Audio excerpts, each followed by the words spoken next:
Hi everyone, it's Yasmin here. Today I'm making a video about financial management as a single mom, which is obviously something that is very relevant to my life. Every day I am actively managing my spending and finances in order to thrive financially as a single mom, give my kids everything that they deserve and the experiences that I want them to have, while also being strategic and smart with my spending. One of the most important things about becoming a single mother is making sure that you are being financially smart. And if you feel that you're not very strong in the area of financial management, watching YouTube videos to help you, like this one, or other videos that give you advice on how to be savvy with your money, how to be organized with your spending, and how to just overall be smart with money. There's a lot of resources out there. This is just one of the many based on my experience of how I've been able to maintain the same lifestyle I had before becoming a single mom and keeping that lifestyle after becoming a single mom. One of my biggest worries becoming a single mom was, would my lifestyle change and would the lifestyle of my children change? And by lifestyle, I mean the type of home they have, the type of school they go to, the type of extracurriculars they take, the things they wear, the things they buy. I wanted to make sure that these things didn't drastically change for my children, trying to keep their lifestyle as similar as possible to before was really helpful to, making a transition not so difficult. I'm just going to go one by one. I have a few things that I wrote about how to be financially smart and plan your life financially as a single mom. 3 themes here are budgeting, prioritizing, and long-term planning. You want to do these 3 things. You want to have a budget. You want to prioritize your spending, where you're spending the most, where you shouldn't be spending at all, and where you can decrease your spending. And then there's long-term planning. Long-term planning is planning for the long term, potential emergency situations, potential situations where you suddenly have to spend a lot of money, saving for your kids' future education or business ventures, all of that. So these are 3 of the most important themes when it comes to planning your life financially as a single mom or anyone, is having a budget, prioritizing, and of course, planning for the long term at the same time. I just want to quickly show you this shirt that I'm wearing. I recently did a partnership with this brand. One of the things that they sent me was this cardigan, and it came with the cutest skirt. I'm not wearing the skirt right now. I'm wearing pants because it's winter and it's snowing outside, and I'm not going to be wearing a skirt in this weather, but I am wearing the cardigan and I love it. You can, button it here or keep it open. I'm keeping it open right now. It's such a beautiful color. It's such a deep burgundy that I love, and it's really classy, of course, if you button it up. I have a discount code for this company, Style We. And my discount code is right here. So use my discount code and you could shop on their site and get a bunch of things I got from there. And they have such beautiful, classy, and modest conservative pieces like this one. Moving on. The first thing, number 1 for being financially smart, is understanding where your money is going. I was just paying things without actually knowing what I'm paying towards. One of the things I did as soon as I realized I'm going to become a single mother is start to track down everything I'm paying for, what all the bills are, and what will become fully my responsibility once I become a single mom. I actually prepared before. I didn't just jump into it, and it's always good if you have the clarity before you leave your relationship or marriage to actually think before and plan before about your life after, instead of just jumping into it. It's really important, especially if you're trying to maintain the lifestyle you have. You want to make sure you have a plan before. Understanding where your money is going is super, super, super critical. I wrote down a list of all the bills that I have, all the subscriptions that I have, and all the things I spend on that are not bills and subscription. And seeing these 3 things really helped me understand what I'm spending, what my monthly costs are, and what I didn't need to be spending on, what I would choose to continue to spend on. For example, I always have my nails done. It's something that I can afford to do. I've prioritized doing my nails over other self-care things I would do, which is I used to shop a lot. I used to spend a lot of money just shopping for clothes for me and my kids. and things that weren't necessary because we all have closets full of clothing. Just kind of reduced that to, instead of buying things that we're all only going to wear once in our lifetime, I changed it and I prioritized other things like my kids wanted and that I wanted, and that would fulfill us more than that. Understanding where your money goes will help you be able to spend on the things that are more important to you. Tracking what your bills are, all of your absolutely necessary expenses. For me, obviously necessary expenses are my mortgage, gas, heating, light, electricity, water, tax. All of that are the number one priority of spending because that's what gives us our home and all of that. Once I understood where my money was going, that led to the next thing, number 2, which is prioritizing your needs over your wants. I kind of talked about that before. Your needs are the things you have to pay for, which are your bills, and then your wants are the things that are extra, shopping, nails, jewelry, things like that. You need to prioritize your bills, and then you start seeing what your wants are and prioritizing even amongst your wants. What wants are things that you can sacrifice and what are wants that you can't or don't want to. Nails were one that I didn't want to sacrifice, so I fit it into my budgeting. It's really important to remove unnecessary expenses, subscriptions that you don't need. For example, I've always had like a Disney subscription, but I realized we only watch Disney during Halloween and Christmas for the Halloween and Christmas theme. Disney is something that I don't get until Halloween, and I use it for the 4 months. I pay for it and then I cut it off again until the new year. It's a very small expense, but it's just an example of something that you can assess and see, do I really need to spend it? And it adds up when you do this for multiple areas. Number 1 was understand where your money goes. Number 2 is needs over wants. And number 3 is once you understand where your money goes, organizing yourself is very important. I split my money and my spending into 3 different areas. I have 2 credit cards and a checking account.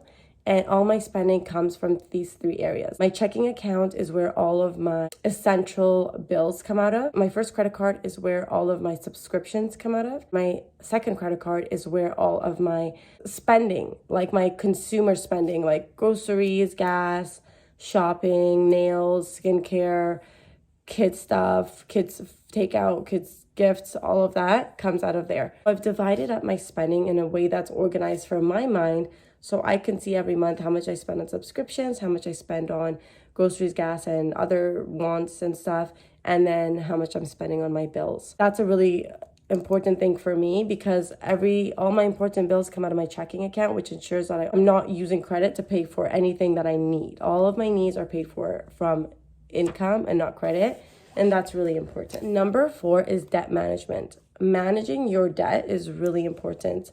I am one of those people that cannot have balances on my credit card. It physically gives me anxiety to open up my phone and see a balance on my credit card that is significant. I only had like 1 period of my life where I was carrying a balance. I hated it. As soon as I got divorced, I paid off that balance.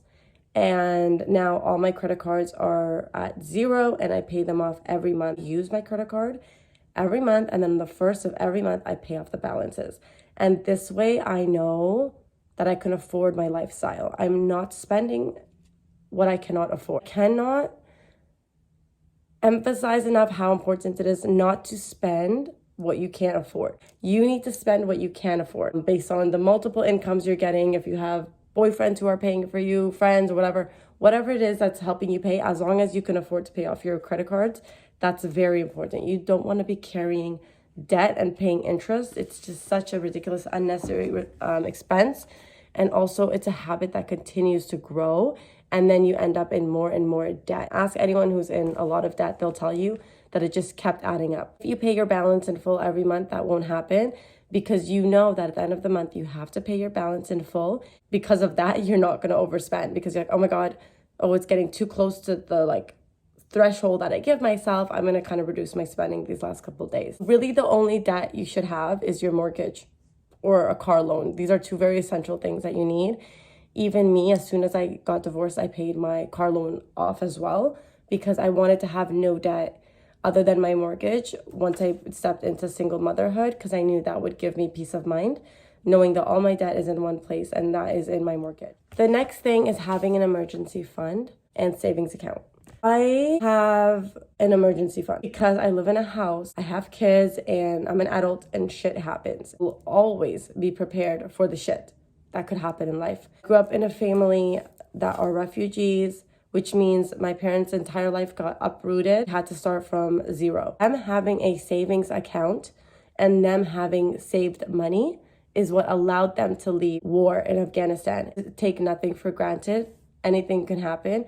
You have to have a backup plan. Having a saving account is absolutely essential for me, and I will always prioritize saving money and work my other expenses around my ability to be able to save. I wouldn't be doing my nails every single month if I couldn't afford to save money for an emergency or for my children's future. Like, I do these things because I'm already doing those other things. Those are the priorities. My bills, saving money, having an emergency fund, these are the priorities. The other expenses that I do came after I was able to do those. Savings account, that's money for the future. And I have an automatic situation where as soon as I get paid, a certain percentage of my salary goes into another account for savings. It just withdraws itself. Having automatic payments taken out of your account towards savings, a very good way to do that. The second thing is having a backup stash. So having a certain amount of money that you just keep on the side, and you can add little by little. Savings, I add a lot more. With my backup stash, I kind of have that stash and I save it and I leave it for an emergency. I'll never use that money because anything can happen, and I always want to be prepared and not have to, change my life because an emergency happened. I could afford it because I saved for it. The next thing is multiple sources of income. Having an income, my main source of income is my day job. It's my 9 to 5. I take my day job very seriously because it is the root of my life and my lifestyle. Having a good day job that pays you well is very important. Investing in that career and investing your time and effort so that you can grow. Increase your salary is really important. And then multiple sources of income. Having income other than your main income is really important in this day and age. As a single mom, you no longer are in a 2-income household. And some of you single moms were in a household where it was 1 income and just the man was working and you weren't. It's most important for you to look into multiple sources of income and making money in multiple areas. For example, with me, because I'm a single mom, it's very difficult, but I still try my best, and that's why I have a YouTube channel. I do brand partnerships and brand collaborations, and it helps me in a lot of ways. Like, I do collaborations and I get gifted things that I would have went and spent money on. Things that I would have wanted to spend money on but don't right now, I could get them now from brand partnerships, which helps me save money. And there are paid ones where you get paid for it, and that helps with your income as well. On the days, and sometimes even when my kids are here, I film and post the content, and it has its rewards. So this is my multiple stream of income. It's my YouTube channel. There are other ways as a woman to make money. Relationships, there are men who literally, if you're part of the sprinkle movement, you know that you can get income from it, like just from being in a relationship with the right person who wants to help you. So if you're the kind of person that can't hustle with work, then hustle in that aspect. Make relationships with the right wealthy people that you know would care about you and want to help you and help you pay your bills. There are lots of men out there that want to pay bills for the woman that they're with. The most important thing is having your own income as a single mom. You don't want to be fully dependent on somebody else. If you are having someone else take care of things, still have your own money that you're saving and stashing at all times, because you never want to be desperate and in survival mode and in a relationship because of survival mode. You want to know that you can leave anytime. So the next thing is government programs. So in Canada, we have something called child benefit. That's one source of income. Obviously, it's like not a full income. It's a very small amount, especially when you're like me and you have a career and like a little bit of a higher salary. It's not a large amount of money, but it still helps to have like money coming from different areas. See what your government programs are and try to get help that way if you do need it. I am only qualified for child benefit and nothing else. That's the only thing I could say I use, but I know in other places there are other things depending on your income, and if you have a lower income, you can definitely get more support for you if you have a smaller income. Other things are, for example, in Canada, they just launched the Canadian Dental Plan, which is government-sponsored dental care for children under the age of 18, which is a huge help for single moms who are taking on dental expenses themselves. That's another way to, alleviate some stress and alleviate yourself from some of the expenses that you have. The next thing specific to single moms is affordable and lower cost self-care. When you go on TikTok, you see rich women women who have a lot of money or who are married to rich men spending a lot of money on self-care, like insane amount of money on self-care, thousands and thousands of dollars a month. If that's not realistic for you, because right now it's not realistic for me, there are other ways to do that. I spend my money on very high quality skincare products that help me not need to do the very expensive treatments. I invest in this more affordable chemical peels, and I do them regularly so that I don't have to spend on the big ticket items that a lot of people spend on. For example, Botox all over your face, filler all over your face. Like, this stuff is really expensive and you have to keep maintaining it. I go the route of skincare, and I allow my skin to just do its thing so that I don't have to buy all of that right now at this point in my life. Prioritizing your self-care and doing self-care that is affordable for you. It doesn't mean you have to remove self-care from your life. Self-care for me is buying candles, having candles and my favorite affirmations playing while I'm taking a shower, while I'm reading. Like, that's also self-care. It does not have to be thousands of dollars worth of spending. And I do want to make a video specifically about self-care and how to do it in an affordable way, because I am 100% a self-care girl, and I do it in the way that is within my budget, which is not like an endless one. Last but not least, evaluate and adjust. Evaluate regularly your expenses and adjust. You're noticing your income has increased. Change things, save more, add something that you couldn't afford before that would really make you happy or really make your children happy. Constantly evaluate and adjust. You don't have to be doing the same thing every single month. You can always be changing it around, just like, you know, I don't have Disney throughout the year. I have it at the end of the year. Always be changing and making different decisions to help with your finances. That's everything for this video. My goal is just to make sure that single moms are empowered in every way possible, emotionally, physically, and financially, spiritually, for single motherhood. It took me years of preparation mentally to get to this point, to be able to leave and be the single mother that I always wanted to be. And by single mother that I always wanted to be means like the lifestyle that I wanted as a single mom. That it's not easy to get there, but once you get there, the reward and the feeling is very, very, very worth it. I hope this video was helpful, that you can take those tips and use them in your real life. Apply them and be smart with your money. Don't fall into the trap of buying things you don't need. Don't fall into that trap. There are accounts that are buying shit on Amazon that's absolutely unnecessary. Crazy things you don't need. That's just extra cost and consumerism on steroids. Try to follow accounts that are not constantly influencing you to spend money, and follow accounts that are telling you to be smart with your money. Take a lot of my advice from Shira7, and she always emphasizes the importance of stacking your money and saving your money and starting an online business and having multiple income streams. And that's what I've applied to my life, but I hope that other single moms can do for themselves. Thank you for watching. If you like this video, please like it, comment, and subscribe. Like I said, I use this channel as a source of my income. If you want to subscribe and support me, that would be great, and I'd be so happy. Thank you everyone for watching. I have to head out now, but bye.